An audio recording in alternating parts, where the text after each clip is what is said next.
বয়স হয় তাহলে এগুলো দ্বারা কোরবানি দেওয়া যাবে না।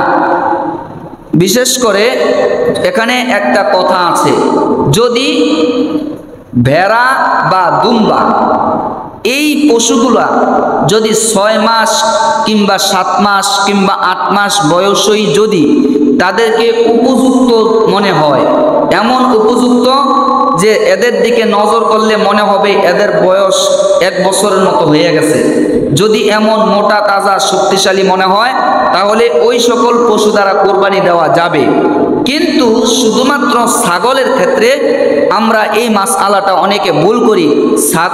ছাগলের ক্ষেত্রে অনেকে 1 বছরের আগেই ছাগল পশু কোরবানি দেয়। 1 বছর বয়স হয় নাই এর আগে কোরবানি দিয়ে ফেলে, এটা জায়েজ হবে না। একদম স্পষ্ট রদ্দুল মুখতারের মধ্যে, দুরুল মুখতারের মধ্যে এসেছে, ফতোয়ার কিতাবের মধ্যে ছাগল পরিপূর্ণ 1 বছরই হতে হবে। ছাগল পরিপূর্ণ 1 বছর, গরু মহিষ পরিপূর্ণ 2 বছর, আর ওটের ক্ষেত্রে শুধুমাত্র ওটের ক্ষেত্রে 5 বছর বয়স হতে হবে। ওটের ক্ষেত্রে 5 বছর বয়স হতে হবে। এই প্রকার পশু দ্বারা এবং এই বয়সের পশু দ্বারা কোরবানি করা যাবে। এখন আরেকটা প্রশ্ন, এই পশুগুলো দ্বারা কোরবানি করা যাবে, এখন কয় শরীকে কোরবানি দিতে পারবেন? কোরবানির ক্ষেত্রে আরেকটা আকীদাগত প্রশ্ন আছে, একটা আকীদাগত এই শরীকের বিষয়ে। এই শরীকের বিষয়ে একটা আকীদাগত প্রশ্ন, এটা ভালো করে মনে রাখবেন, খেয়াল করবেন। এটার দ্বারা আমাদের অনেকের শিরিক হয়। আমরা অনেকেই একটা কথা বলি, আমরা 7 জনের নামে কোরবানি দিই, 5 জনের নামে কোরবানি দেই, 2 জনের নামে কোরবানি দেই, 1 জনের নামে কোরবানি দেই। কোরবানি দেওয়া যাবে সর্বোচ্চ 7 ভাগে। কয় ভাগে? সর্বোচ্চ 7 ভাগে। তবে এটা শুধুমাত্র কোন কোন পশু দ্বারা একটু পরে বলতেছি, তার আগে যেই আকীদার মাসালাটা সেটা হল করি। আমরা অনেকেই একটা কথা বলি যে 7 জনের নামে কোরবানি দেই, 5 জনের নামে কোরবানি দেই। এই কথাটা আজকে মনে রাখবেন, আজকে থেকে এই ভুল কখনো করবেন না। কোনো কারো নামে কোরবানি হবে না, কোনো ব্যক্তির নামে, অর্থাৎ 7 জনের নামে, 7 জনের নামে, 5 জনের নামে, 2 জনের নামে, কারো নামে কোরবানি হবে না। কোরবানি হবে শুধু আল্লাহর নামে। কার নামে? কথা বুঝে যায়। কোরবানি হবে শুধু কার নামে? আল্লাহর নামে, 7 জনের পক্ষ থেকে। আল্লাহর নামে কোরবানি হবে 7 জনের পক্ষ থেকে, 7 জনের পক্ষ থেকে, 5 জনের পক্ষ থেকে। কারণ কোরবানি হচ্ছে আল্লাহর নামে। ইন্না সলাতি ওয়া নুসুকি ওয়া মাহইয়ায়া ওয়া মামাতি লিল্লাহি রাব্বিল আলামিন। আমার নামাজ, আমার কোরবানি, আমার জীবন মরণ সব শুধু আল্লাহর নামে। কোরবানি হবে শুধু আল্লাহর নামে, 7 জনের পক্ষ থেকে, 5 জনের পক্ষ থেকে, 3 জনের পক্ষ থেকে, 2 জনের পক্ষ থেকে। এই পক্ষ থেকে হবে, আল্লাহর নামে কোরবানি হবে। কথা বুঝতে পারছেন? আচ্ছা, তারপরে এখন কোরবানি হবে একমাত্র আল্লাহর নামে। কয় শরীকে দিবেন? ছাগল, ভেড়া, দুম্বা, এগুলা 1 জনের বেশি শরীক রাখা যাবে না। এগুলো 1 জন, এগুলো তো সহজ, সবাই জানে। তারপরে হল করে দিই, ছাগল, ভেড়া, দুম্বা এগুলা 1 জনের দিতে হবে, 1 জনের পক্ষ থেকে দিতে হবে।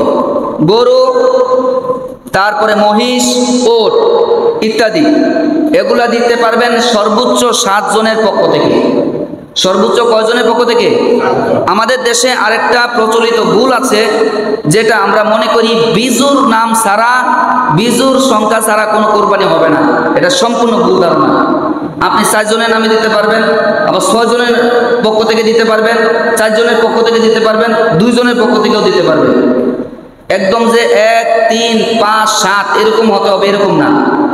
আপনার যদি 6 জন মিল হয় 6 জনে দিতে পারবেন, এতে কোনো সমস্যা হবে না। এই জিনিসগুলো আমাদের মাথায় রাখতে হবে, এগুলো খেয়াল রাখতে হবে। তারপরে এখন আরেকটা বিষয়,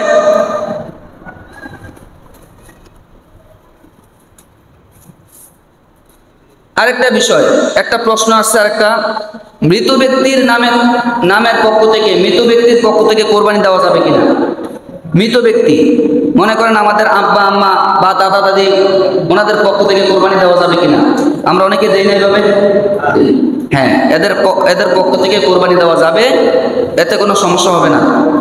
আপনি যদি ইচ্ছা করেন যে আমার আব্বার পক্ষ থেকে আমি কোরবানি দিলাম, আমার দাদার পক্ষ থেকে কোরবানি দিলাম, কিংবা আমার নাতির পক্ষ থেকে কোরবানি দিলাম, আমার বড় দাদার পক্ষ থেকে কোরবানি দিলাম, অমুকের নামে অমুকের পক্ষ থেকে দিলাম, আপনি দিতে পারবেন। মৃত ব্যক্তির পক্ষ থেকে কোরবানি দেওয়া যাবে, তাতে কোনো সমস্যা হবে না। আর সবচেয়ে গুরুত্বপূর্ণ যেই মাসালাটা বলে আজকে শেষ করব ইনশাল্লাহ, আগামী জুমা থেকে ধারাবাহিক আমাদের এই মাসালা হবে কোরবানি আগ পর্যন্ত। কোরবানির অনেক মাসালা আছে খুঁটিনাটি। যেই বিষয়টা সেটা হচ্ছে আমরা যে কোরবানি দেই, আমরা যখন কোরবানি দেই, কোরবানির সময় আমরা পশু সামনে রেখে আমরা কিছু নাম উচ্চারণ করি। পশুকে সামনে রেখে একটা খাতার মধ্যে লিস্ট করি, 7 জনের নাম লিখি, 5 জনের নাম লিখি, তার আব্বার নাম লিখি, দাদার নাম লিখি, একদম ঠিকানা বাড়ি ঘরের সব কিছু নাম লিখি। নাম লেখা এগুলা গরুর সামনে উচ্চারণ করি, গরুর পশুকে সামনে রেখা এগুলা উচ্চারণ করি। আচ্ছা, এগুলা যে পশুর সামনে যে উচ্চারণ করতেছেন, পশু কি কোনো উত্তর দিতে পারে? পশু শুনে কথা বলে, পশু শুনে। আপনি যে কোরবানি দিচ্ছেন এই 7 জনের পক্ষ থেকে, যে আপনারা এই 7 জন মানুষ কোরবানি দিতেছেন, এটা দিতেছেন কার জন্য? কথা বলে, কাকে কাকে কাকে খুশি করার জন্য দিচ্ছেন? আল্লাহকে খুশি করার জন্য দিচ্ছেন। আপনার নিয়ত কি? কোরবানি করা নিয়ত কি? আল্লাহর নামে কোরবানি করা হয়েছে নিয়ত। নিয়ত যদি হয় কোরবানি, এই কোরবানিটা যে আপনি করতেছেন, আপনার পক্ষ থেকে যে কোরবানি করতেছেন, আল্লাহ কি দেখেন এটা? আল্লাহ কি দেখতেছে কিনা? আল্লাহ তো কোরআনুল কারীমের মধ্যে বলছেন, বান্দা তোমার এই পশুর রক্ত, গোশত, হাড় হাড্ডি কিছু আমি আল্লাহর কাছে আসবে না, এগুলার কোনো কিছু আমি আল্লাহর প্রয়োজন হবে না, এগুলো তোমরা খাইবা। তোমার এই জিনিসগুলোর মধ্য থেকে শুধু আসবে আমার কাছে যেটা, সেটা হচ্ছে তোমার মনের নিয়ত। তোমার মনের খাস নিয়তটা আমার কাছে আসবে। তোমার যদি নিয়ত হয় আমি কোরবানি দিচ্ছি শুধুমাত্র পশুর গোশত খাওয়ার জন্য, তোমার কোরবানি শেষ। তোমার নিয়ত যদি থাকে কি, নিয়ত যদি থাকে গোশত খাওয়ার জন্য কোরবানি দিতেছেন, তাহলে কিন্তু আপনার কোরবানি শেষ। নিয়ত থাকতে হবে সহি, গোশত তো এমনি খাইবেন, নিয়ত থাকতে হবে সহি, আল্লাহর নামে কোরবানি। আর এই যে গদ বান্দা যে 7 জনের নাম বলে, এদের বাপের নাম মায়ের নাম ঠিকানা বলে, এগুলা সম্পূর্ণ ভুল কুসংস্কার। এগুলা করার কোনো প্রয়োজন নাই, এগুলা করার কি নাই? প্রয়োজন নাই। তবে যারা যারা কোরবানি দিচ্ছে তাদের উপস্থিত থাকা উত্তম, এবং উপস্থিত থাকা এতটুকু পরিমাণ, এতটুকু উত্তম, এবং এতটুকু বলতে পারেন যে যাদের পক্ষ থেকে কোরবানি দিতেছেন সবাই সামনে থাকেন।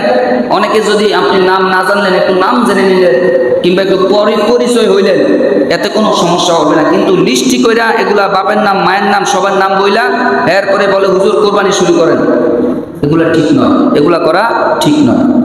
আমাদের কোরবানির মধ্যে সম্পূর্ণ নির্ভেজাল নিয়ত থাকতে হবে। আমরা যেই কথাগুলো বলছি 1 মিনিটে শেষ করি। আমরা যেই কথা এতক্ষণ বলছি তার মধ্যে প্রথম কথা হচ্ছে আমাদের নিয়ত সহি থাকতে হবে। 2 নাম্বার হচ্ছে আমাদের কোরবানির পশুর যেই টাকা দিয়ে ক্রয় করব, ওই টাকার একটা সরষা পরিমাণ টাকা যেন হারাম না থাকে। হারাম টাকা দিয়ে কোরবানি হবে না। এটার ভিতরে আরেকটা মাসালা ঢুকে গেছে, এটা না বললেই নয়। আপনি যাদের সাথে কোরবানি দিচ্ছেন এদের মধ্য থেকে কোনো ব্যক্তির কোরবানির টাকা যদি হারাম হয়, কোনো ব্যক্তির কোরবানির টাকা যদি হারাম হয়, মানে হারাম টাকা দিয়ে যদি কোরবানি দেয়, পুরা 7 জনের কোরবানি বরবাদ।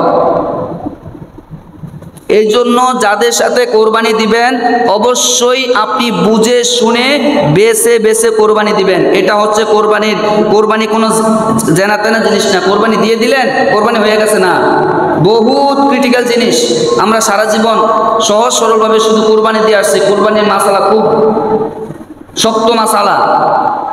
এই 7 জনের ভিতরে যদি কারো টাকা যদি হারাম হয়, একটা টাকা যদি হারাম থাকে, 7 জনের কোরবানি শেষ, 7 জনের কোরবানি নষ্ট হয়ে যাবে, কারো কোরবানি হবে না।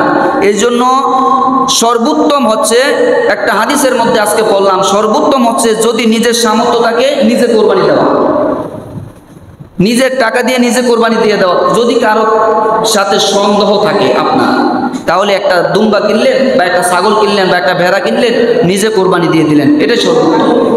আল্লাহ রাব্বুল আলামিন আমাদের সবাইকে সুন্দরভাবে কোরবানি করার তৌফিক দান করুক, আমিন। ওমা আলাইনা ইল্লাল বালাগ। আসসালামু